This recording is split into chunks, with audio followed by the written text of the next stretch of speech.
Deus, tudo que Ele faz é por um propósito.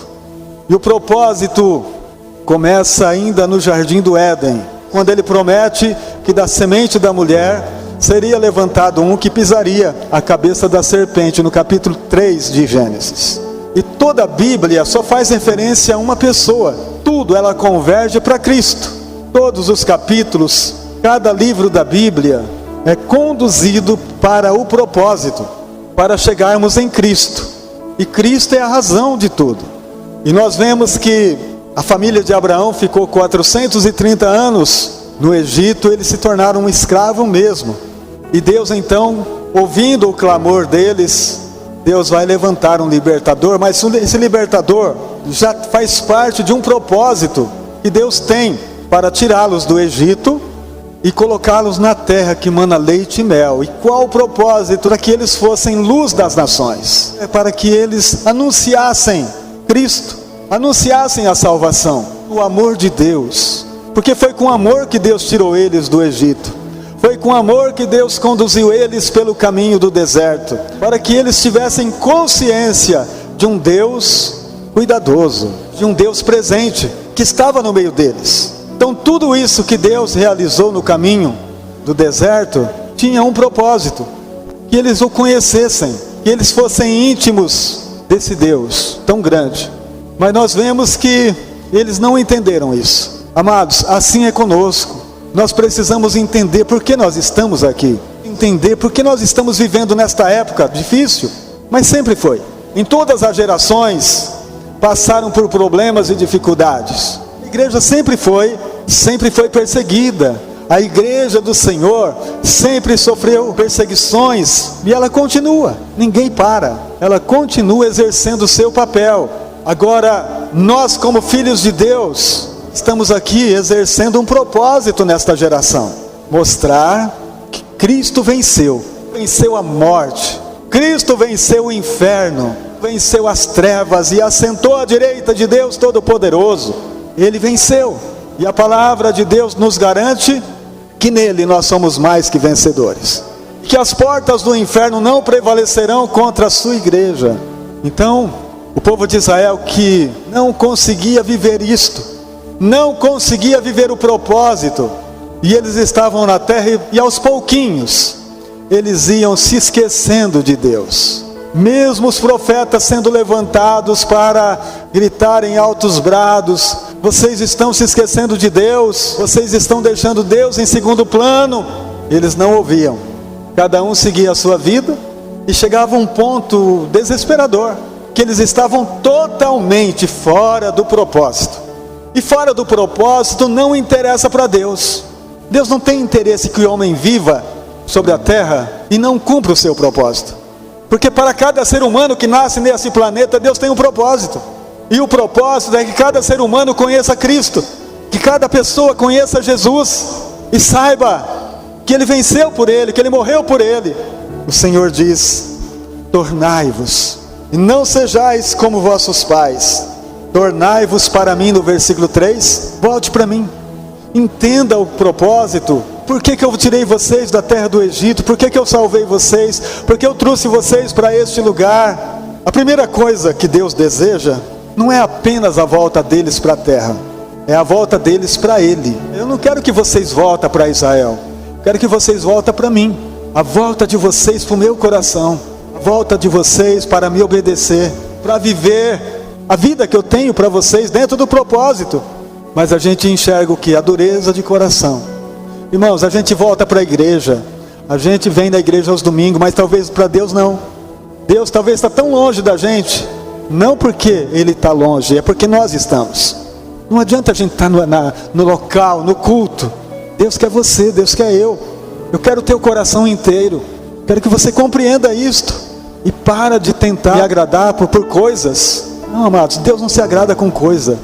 Deus se agrada com quem nós somos em Cristo, com quem nós nos tornamos em Cristo. Se nós estamos crescendo em Cristo, isso é agradável a Deus. Se nós estamos sendo parecidos com Ele, isto é agradável a Deus. Se as nossas ações são ações de justiça, isso agrada a Deus. Se os nossos atos estão no caminho da fé pela palavra, Isso agrada o Espírito Santo. Voltar para a terra não é suficiente. Talvez os de fora diziam: olha, eles voltaram, eles estão louvando, eles adoram a Deus. Mas Deus sabia que não tinham voltado ainda. Deus sabia que o corpo estava presente, mas o coração longe. Isso não agrada. Esse povo honra-me com os lábios, mas o coração está distante. Está na hora da gente fazer uma reflexão. Nós somos responsáveis por esta geração. Nós precisamos estar em Deus. Nós precisamos estar em Cristo para que sejamos novas criaturas. Porque se nós não estivermos em Cristo, jamais seremos novos. E não sendo novos, não temos condições de ser para Deus o que Ele deseja. Vocês entendem isso? Volte para mim, não é para a igreja. Volte para o meu coração. A multidão enche as igrejas. A multidão estava enchendo Jerusalém. Cada dia chegava milhares. Mas não voltava ninguém para Deus. Mas não voltavam para o Senhor. E esta era a cobrança agora. Volta para mim. Não seja como vossos pais. Não seja como aqueles que perderam a direção. Que foram rebeldes. Por isso foram morar na Babilônia. E por causa da idolatria deles, eles foram para a matriz da idolatria, Babilônia. E eles viram tudo o que aconteceu lá. E tudo que Deus realizou na Babilônia. E que pela oração de Daniel, que entendeu que era 70 anos que eles ficariam ali. E Deus com 70 anos começou usando o rei Dário, o rei Ciro, mesmo o rei dando condições para a construção do templo. Eles não queriam. Mesmo o rei dizendo: ó, pode usar do tesouro do rei para a construção. Quero não, precisa não, tá bom assim. Sabe aquele desânimo para as coisas espirituais? Esse é o tempo que nós estamos vivendo. As pessoas têm ânimo para tudo, menos para as coisas de Deus. Menos para louvar, para adorar, para buscar, para estar na presença dEle. Nós colocamos obstáculo em tudo, mesmo tendo todas as condições que Deus nos deu.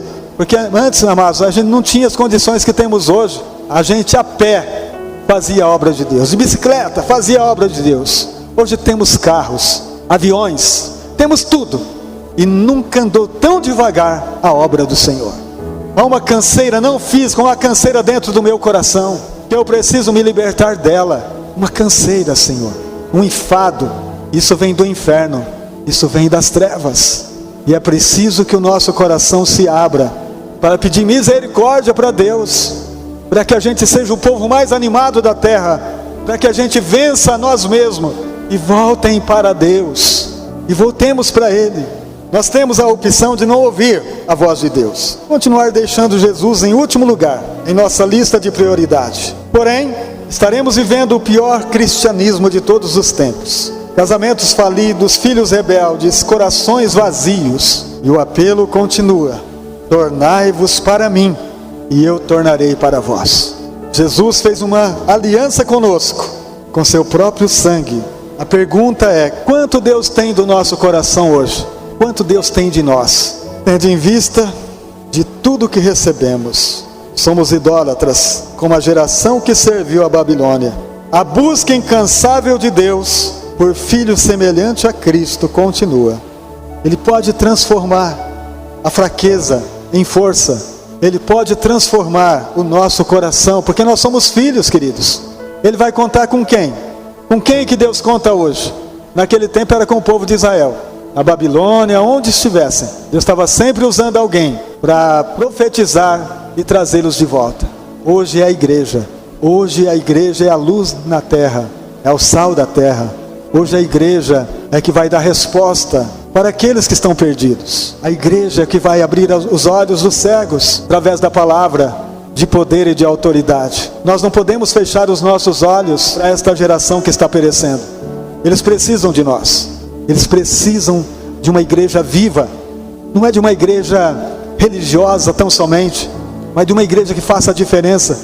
Uma igreja que ama Cristo acima de tudo. Uma igreja que se volta para Ele todos os dias, dizendo: Senhor, eu quero o Senhor. Eu te quero, Pai. Eu quero ser um filho obediente. Eu quero ser um filho de valor. Eu quero que o Senhor olhe para mim e através de mim seja feita a tua vontade. Sabe, querido, está na hora da gente despertar para a grande realidade que o mundo está vivendo. Precisamos oferecer a luz que carregamos e o sal que temos. para que esta geração não pereça na escuridão podre, mas que recebam a luz da vida, a cura para a alma, que as famílias sejam restauradas, que os casamentos sejam restaurados, que a vida volte a ter significado real, e não da forma como nós estamos indo, os crentes perecendo. Eles também estavam assim, perecendo, e a causa era somente uma: desobediência.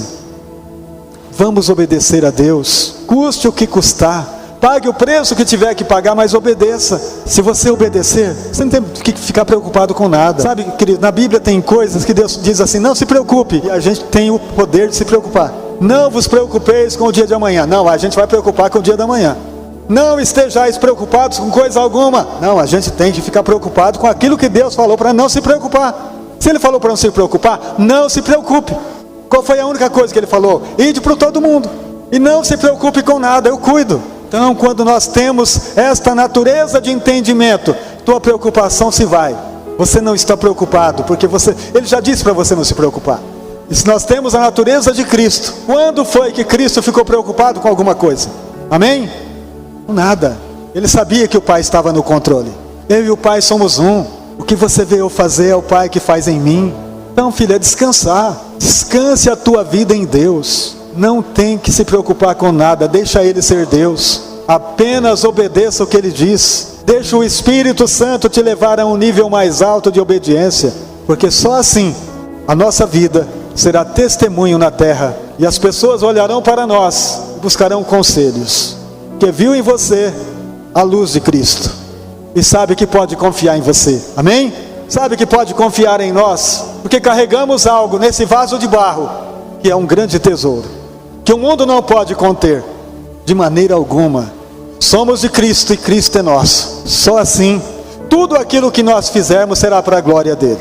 Quer comamos, quer bebamos, façamos tudo para a glória do Senhor. Vamos colocar de pé e vamos deixar o Espírito habitar em nós.